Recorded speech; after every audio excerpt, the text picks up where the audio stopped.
Container এবং cargo হ্যান্ডলিংয়ে নতুন record করেছে চট্টগ্রাম বন্দর। বিদায়ী ২০২৪ সালে ৩.৩ লাখ কন্টেইনার এবং প্রায় ১২.৫ কোটি টন পণ্য হ্যান্ডলিং হয়েছে এই বন্দরে। তবে এরপরও বৈশ্বিক কন্টেইনার পরিবহন সূচকে চট্টগ্রাম বন্দর আগের অবস্থানে রয়েছেন। নাজমুল সাদিকের রিপোর্ট, ক্যামেরায় ছিলেন রবিউল টিপু। ২০২৪-এ ২০ ফুট এপকের ৩২,৭৫,৬২৭টি কন্টেইনার হ্যান্ডলিং হয়েছে চট্টগ্রাম বন্দরে, যাতে ওঠানামা হয়েছে ১২,৩৯,৮৬,০১৪ মেট্রিক টন কার্গো।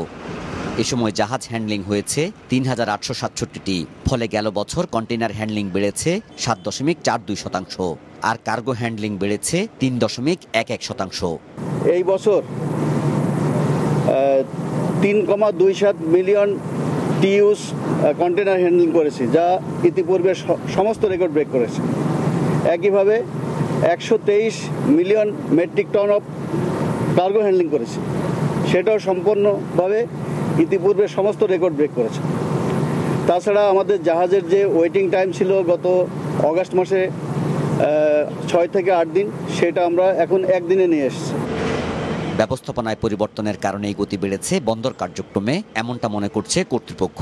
এই গতি ধরে রাখতে পারলে ভবিষ্যতে বিদেশি বিনিয়োগ অনেক বাড়বে আশা তাদের। ম্যানুয়ালি গেট পাস দেওয়া হতো, টিকেটিং করা হতো, পেমেন্ট করা হতো, এটা আমরা এখন ইলেকট্রনিক করে ফেলেছি, যার ফলে গেটে আগে ১৫-২০ মিনিট ওয়েট করতে হলে সেখানে এখন ১-২ মিনিট ওয়েট করতেছে একটা গাড়ি। এবং আপনারা দেখেছেন যে গেটে কোনো গাড়ি নেই, ভিতরেও মুভমেন্ট ফাস্ট হয়ে গেছে। ইন অ্যাডিশন আমরা পোর্টের ভিতরে অনেক স্পেস বের করেছি। এই স্পেস বের করার ফলে হয়েছে হ্যান্ডলিং আমাদের ফাস্ট হয়ে গেছে। চট্টগ্রাম বন্দরের এই অগ্রগতিকে স্বাগত জানিয়ে বন্দর ব্যবহারকারীরা বলছেন, আগামী ৩-৪ বছরের মধ্যে বন্দরের কন্টেইনার হ্যান্ডলিং প্রায় দ্বিগুণ হতে পারে।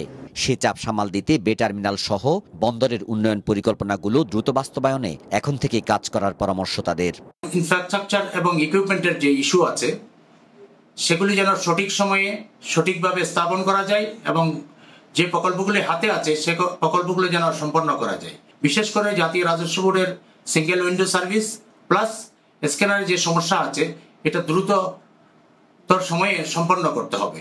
সামনে চট্টগ্রাম বন্দরের যে গ্রোথ আছে কন্টেইনার হ্যান্ডলিং এর, সেটা ফুলফিল করতে হলে আগামী ৫ বছরের মধ্যে বে টার্মিনালকে সম্পন্ন করতেই হবে। বন্দর কর্তৃপক্ষ বলছে, বে টার্মিনাল তাদের অগ্রাধিকার পরিকল্পনা।